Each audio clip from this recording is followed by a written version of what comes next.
Good evening and welcome to Late Edition. Indian cricket administration is all set to change forever in India, with the Supreme Court ordering a comprehensive revamp of BCCI over the next 6 months on the basis of Lodha Committee's recommendations. This could mean the end of the road in BCCI and other cricket associations for old war horses who have been at the helm of cricket administration for decades now, and usher in sweeping reforms in the way cricket is run in the country. Tonight we will ask how far-reaching will these changes be that will set in as a result of the Apex Court's directive.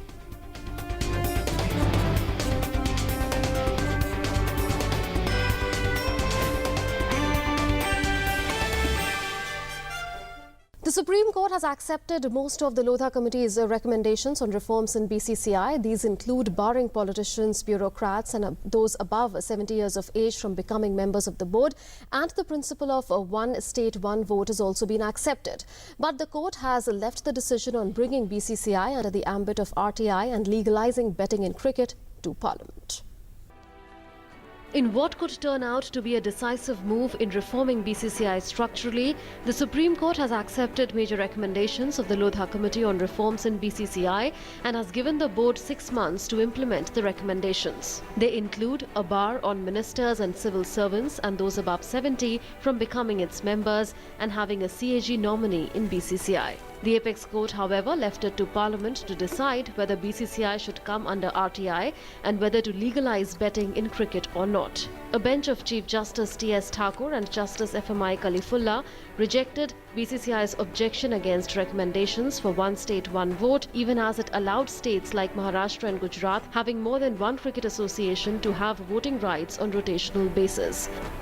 अच्छी घड़ी है Indian cricket के लिए भी और Indian sport के लिए भी हमारे 1 साल की मेहनत रंग लेकर आई है क्रिकेट फैन बहुत खुश होंगे गेम भी बहुत अच्छा रहेगा एडमिनिस्ट्रेशन भी बेहतर होगा सो गेम के लिए शर्तियां बेहतर दिन है जस्टिस लोढ़ा कमेटी ने जो बाइंडिंग किया था कि होना चाहिए वो सारे पे सुप्रीम कोर्ट ने एक्सेप्ट किया है केवल जो एडवर्टाइजिंग इशू है उसको फिर से रिमांड बैक किया गया है The bench accepted the panel's recommendation that there should be a players' association in BCCI while leaving it to the board to decide the extent of its funding. The bench also accepted the recommendation that one person should hold one post in cricket administration to avoid any conflict of interest, and all other administrative committees in the BCCI should be scrapped once the CAG nominee comes in. It also left it to the board to decide whether there is a need for any changes in the existing agreement relating to broadcasting rights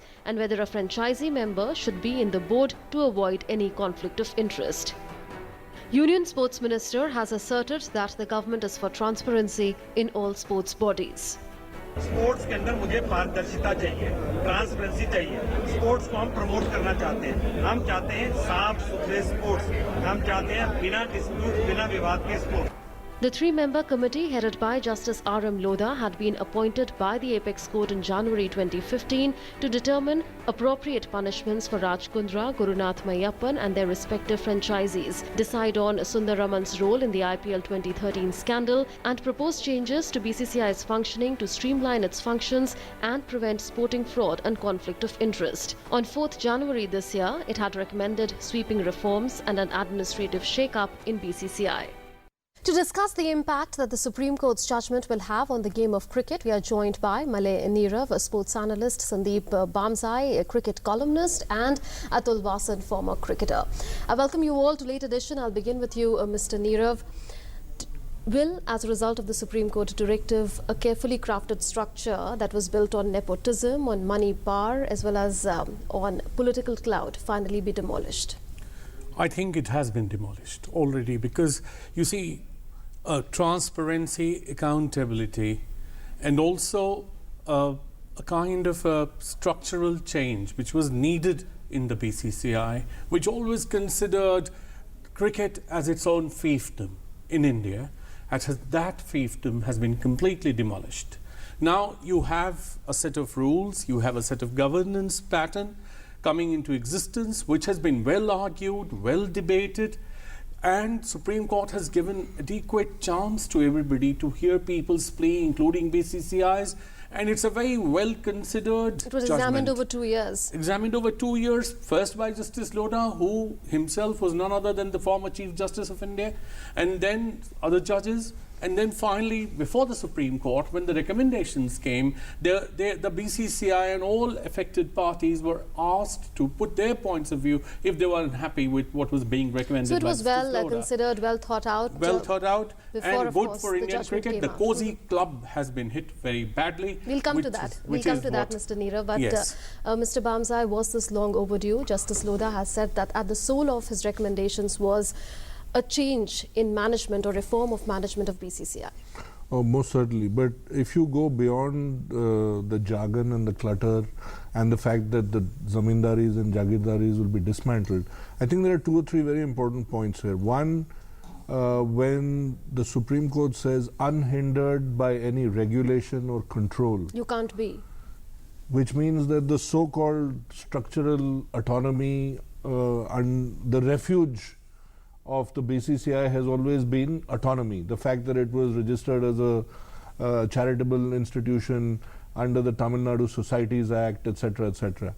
2, again very important, the presence of a CAG nominee on the 9-member Apex Council. We'll talk about that at length. But I think the presence of a CAG nominee means immediate transparency, because he will be sitting in judgment on every contract, on every financial deal, on everything. Absolutely. Where money is involved as far as the BCCI is concerned. And 3, I think, the fact that the Supreme Court did not pay heed to the plan to cap advertising between overs, which means that it allows commerce to continue. Absolutely. Again, the Supreme Court accepted major recommendations, but has not accepted some of them. Again, a very sensible decision on the part of the Supreme Court. It only shows that the Supreme Court is alive to what is happening in the environment and around us, and it has taken very, very considered decisions on every single issue that Justice Lodha brought up. Absolutely. Mr. Vasan, do you think that these recommendations made by Justice Lodha and finally the decision of the Supreme Court is going to be game-changing as far as the game of cricket is concerned in India? Oh, definitely, and I think all cricketers will welcome that prima facie there will be more cricketers involved, and there will be more transparency, and people will maybe see cricket in a different light in time to come, because there was a lot that was happening which people thought was not gentlemanly, not cricket. But just to put a perspective to things, why? Because only some individuals will feel hard done by, because they have put their blood, sweat and tears in getting some positions, and now there was a time to enjoy the power. That has been happening. So you got to understand the timeline of cricket in India, how the board evolved, and to their credit, they have made this a religion, and they have taken Indian team, the way cricket is in a very healthy situation if you look at the cricket thing. But now with today's benchmark of propriety, it looks very odd, because the oddities are glaring, 3 votes from one state. So now the parity has been brought by the court. If you would have left it to the board's hand, it would have never happened. And now some people feel that, no, why? We have created this, we have developed this, over the years, and now suddenly, how come there is so much interference from outside? Some people feel it was their birthright to be part of cricket management. Board has to realize that, and it doesn't really matter if some individuals who lose out in this. I think the bigger picture is that cricket gains, and I think there will be more chance for fresh ideas, and I think it's a step in the right direction. I have to ask you this, because you are a former cricketer. How do you see the fact that now there will be greater role for former players or for former cricketers as far as selection matters and overall cricket management is concerned? Well, I think this is a misconception. The cricketing decisions were taken by the cricketers, the coaches and the selectors were all cricketers, It is only the administration at the state level where the big money was, which was manipulated, and a lot of underhanding dealings were there, and a lot of, the cozy club was there, and you scratch my back, I scratch yours. And they were just, the gravy train was going on. But now for there will be people who had no connection. 2 nominees from the Players Association into the Apex Council, and all other administrative committees have been done away with, including the all-powerful working committee of the BCCI. Doesn't that mean greater power for former players?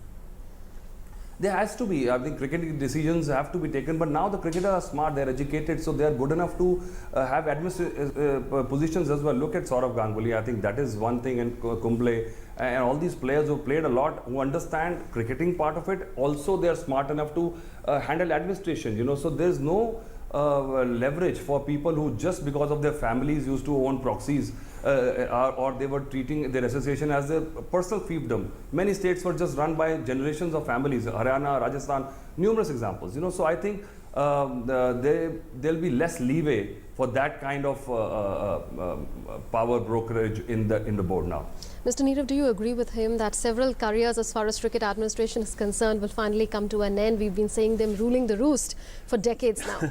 I don't really see careers coming to an end. Individuals' personal gains, ambitions, a sense of ownership which they had, which they thought was unchallengeable, indelible, that kind of a thing is going to be challenged now. They will lose, they will lose. They find the ground from slipping from under their feet.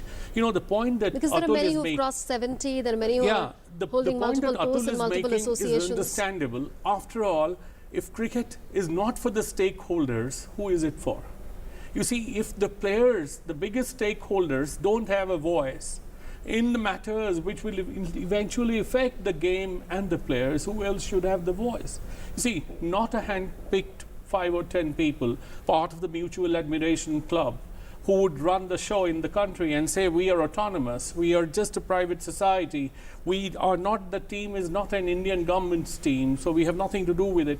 These kinds of arguments were being advanced with a sense of impunity, you know, which has now been challenged, and challenged very well. And Justice Lodha has done justice. He has listened to all sides, he has listened to all beneficiaries, all stakeholders. He has come to an argument which is supported after popular participation of the voices which must have been consulted before the games. He did say that he held wide-ranging discussions with all stakeholders. He invited us, the media people. He invited the people from the cricketing world. He also, nobody's taking away the rights from the hands of cricket administrators who think that they can administer better than the others. Nobody's taking away the right from their hands. All that we are saying is, why should it be in the hands of somebody for years together, or one of his, you know, pawns for years together? The Supreme Court said that, you know, like you said, the bureaucrats and ministers can still play a role as far as promotion of the game is concerned till the time it's legally permissible. I was just mentioning to you the great NKP Salve, who was a cabinet minister. When he became the president, he chose to leave his cabinet position because he wanted to govern, and he wanted to govern, you know, with full concentration and attention. So those were the things which were being set examples, exemplary behavior of politicians. Now you find cricketing, what you call administrator's position, just to become important in the world where a lot of money is in the hands of the board, which is run by the people who think it is their own fiefdom. Absolutely. Mr. Bamza, you had earlier talked about ethical issues.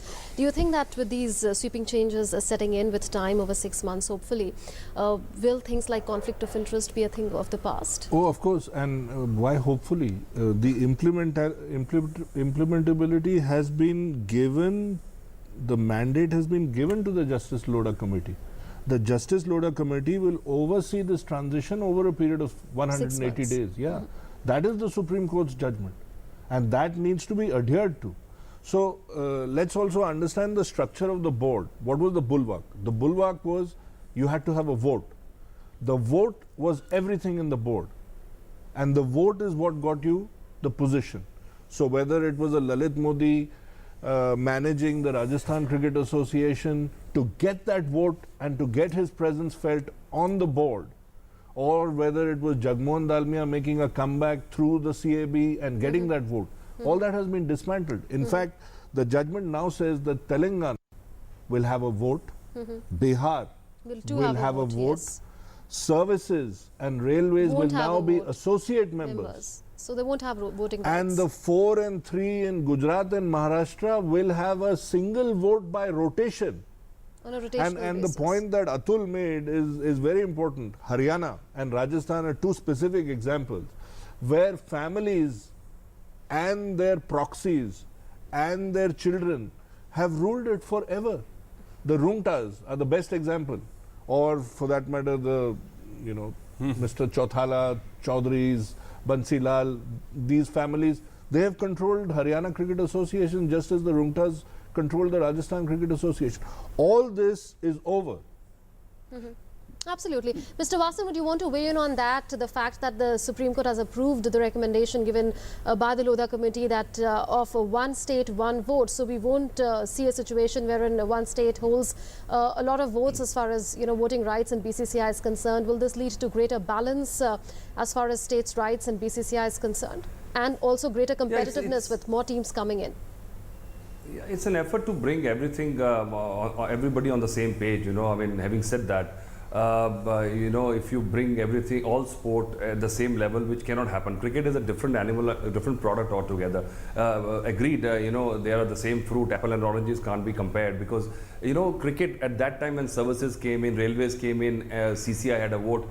Those were the days when cricket was developed and this was needed. In hindsight now, with today's myopic eyesight, it looks odd, and now correction is made that, okay, let's make it state-wise, which is good. But if you leave or if you believe that even cricket should be run like other sport, then we'll be in a mess like wrestling, boxing and all that. So cricket has to be treated differently. And now they have said it, so now the things will fall in place. It'll be hard for some people, it'll be like growing pains, but I think in a few years' time, it'll be okay, because most of the states in earlier days never used to have a cricket team. So that time it suited for CCI, Saurashtra, Vidarbha to have teams because concentration of cricketers was here. But now it's not a practical way. I think democratization of Indian cricket will now take place. What used to happen earlier was, and Atul again is right, that it became the private preserve of a few teams, a few people. Bombay, for instance, ran or controlled Indian cricket forever. The balance of power shifted. Karnataka and Delhi then became heavyweights, and then they balanced out Bombay. Gradually, the wider dispersal of cricket through television and what people like Jagmohan, let's accept that people like Jagmohan Dalmia did a lot of good for Indian cricket. They actually understood the power of commerce and linked it to cricket and turned Indian cricket into a money spinning. But in the new arrangement, do you expect that to continue? Because there was one grouse that the BCCI had, and it said in its arguments before the Supreme Court that these bigwigs, and it referred to several of those names that you're pointing out, was also one among them, said that commercial interests may well be hurt because these people have brought in a lot of commerce for the game. So, but cricket now has a life force of its own in this country. The broadcasting community has big bucks. These are international players. Sports goods companies are multinationals. They have their own clout and power. It's, the Nikes of this world or the Star TVs of this world or the Sonys of this world. These are not Indian entities. You don't agree, or do you? No, I fully agree. These are all global players. Cricket doesn't need catalysts any longer to bring it to the fore. It has a life force of its own. No, it has a life force. It has its own momentum. This momentum doesn't need people from special organizations to support it. You don't need a Raj Singh Dungapur here sitting in the Cricket Club of India and saying, look, this is what I want to do for cricket. Nobody has thought about cricket the way I have thought. He was right, perhaps, but things have changed now.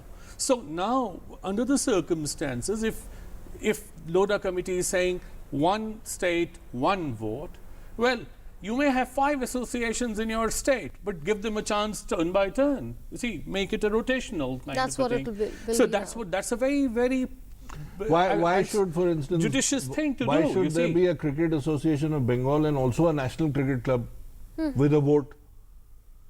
One can understand the services. One can understand the services and railways. In fact, services and railways have thrown up very good cricketers. Sanjay Bangar, Murli Karthik are all from railways. But they could have very well come from their own states. But National Cricket Club is a unique phenomenon. In West Bengal, you have a National Cricket Club in Calcutta which has a vote. And please understand, votes were limited. Munmun, let's not forget, some of these associations were like pocket boroughs. Pocket boroughs of those who wanted to remain in power. You certainly hear, this year this is the turn of the East Zone, but there'll be somebody from West Zone because he already has support of somebody from the Eastern Zone who will pass it on to somebody from the Western Zone. I'll give you two These examples. were all pocket boroughs. these pocket boroughs have completely been demolished. Two examples in the recent past. Jagmohan Dalmia was first, he was secretary of the board, he was treasurer of the board, he became the president of the board. N. Srinivasan was secretary of the board, became the president of the board. And owner of Chennai Super Kings. And became the owner of Chennai Super Kings, and then became the president of the ICC. Jagmohan Dalmia, same So they have been well entrenched. Of course, that's why I call them zamindars, that's why I'm calling them jagirdars. There were some who were zamindars, and then there was a degree lower who were jagirdars. But so all that should come to an end. Another important issue is of RTI, of whether the BCCI should come under the RTI Act. Mr. Vasan, what do you think about it? Because the Supreme Court has said it's for the Law Commission now to examine this and eventually for Parliament to legislate on it. Well, theoretically, it looks viable, but practically you won't be able to enforce because, as I said, cricket is a different kettle of fish altogether. So you cannot actually benchmark it with many other things. And in cricket... But will that be the desirable thing to do, considering that though it's a private body, it is discharging public functions? You can actually, indemnify the problems in another way, that you've got a CAG will keep an eye on the finances of the board, things like that will actually, because in India there's a frivolous element, you can't stop, and that will actually eat into the bandwidth of people actually trying to work, and we know that how mischievous people are, and how easily it is to file a writ petition, so I think let's leave it to that. I'm not going to go into micros, but generically I think it's a big move forward of cricket becoming at par with international sports body like FIFA, and I think the time had come because it's huge. It's like cricket here, and then everything put together multiplied by 100 or 1,000 in sport doesn't even compare to cricket. So let's not have the same benchmark. And also there is no final word for the Supreme Court on whether betting in cricket should be legalized or not. Again, it said it's for the Law Commission to examine and Parliament to legislate. Are you a votary for that? Because there are several sports where you see that in various countries betting is allowed. Yeah, it's not a cricketing question, it's another topic altogether. Betting is legal. If I can bet on horses on a Sunday, I should be able to bet on cricket as well. It'll create some, tax compliance also, and then, the skewed betting, patterns can be traced, and then you can easily identify. It won't stop match fixing, though. It won't stop efforts to spot fix it. It won't stop underhand, because even in England the betting is legal for last 150 years. The matches were fixed and people went to prison. Where? In England only. So it cannot indemnify against people trying to fix matches or influence players, but it's a revenue generator, and it might give you a look into the pattern if people put their white monies into betting. I mean, who's living in a fool's paradise when, if you see in India, people will bet their check money, pigs will fly sooner. And are you happy? But betting is a part of a legislative process. It's a non-cricketing question. He's right, because it is. But what he's saying is that if betting is legalized in India, it does not really guarantee that there will be no efforts to spot fix or to match fix. But it's something that the Parliament has to pass. Yeah, absolutely. Yes, the Parliament has to pass. That is right. But the fact that debate has started on betting to be legalized, or legalization of betting, that in itself I see as a major breakthrough. Because here betting was just nobody wanted to discuss it. It was a swear word. Well, betting still on. Betting has led to many lives being lost, young lives being destroyed completely. Betting allows this kind of illegal betting. It allows, it facilitates spot fixing, match fixing. You see, when the Scotland Yard, has lottery.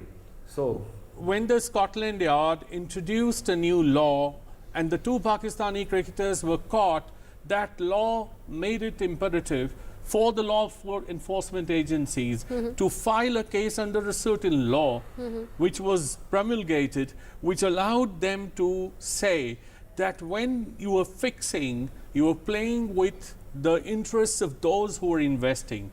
Justice Mukul Mudgal, the man who is at the root of all this discussion that we are having today, he held a conference, a seminar in Chandigarh, I remember, a few years back, on whether the betting thing should be legalized or not. And the general conclusion was it will be good for betting to be legalized because it will mean a severe, strong check on match fixing and spot fixing. Okay, Now, okay. what Supreme Court has said, we will not interfere in your terrain. It is the terrain of the legislature. We have a clearly defined legislative and judiciary functions where the balance of power has been very well discussed in the Constitution. The checks and balances are there. Let the legislature decide, discuss, legislate, but there is a point now on the agenda, there's a point of discussion which comes from none other than the Supreme Court appointed body called the Lodha Absolutely, Commission. until and unless it is brushed under the carpet.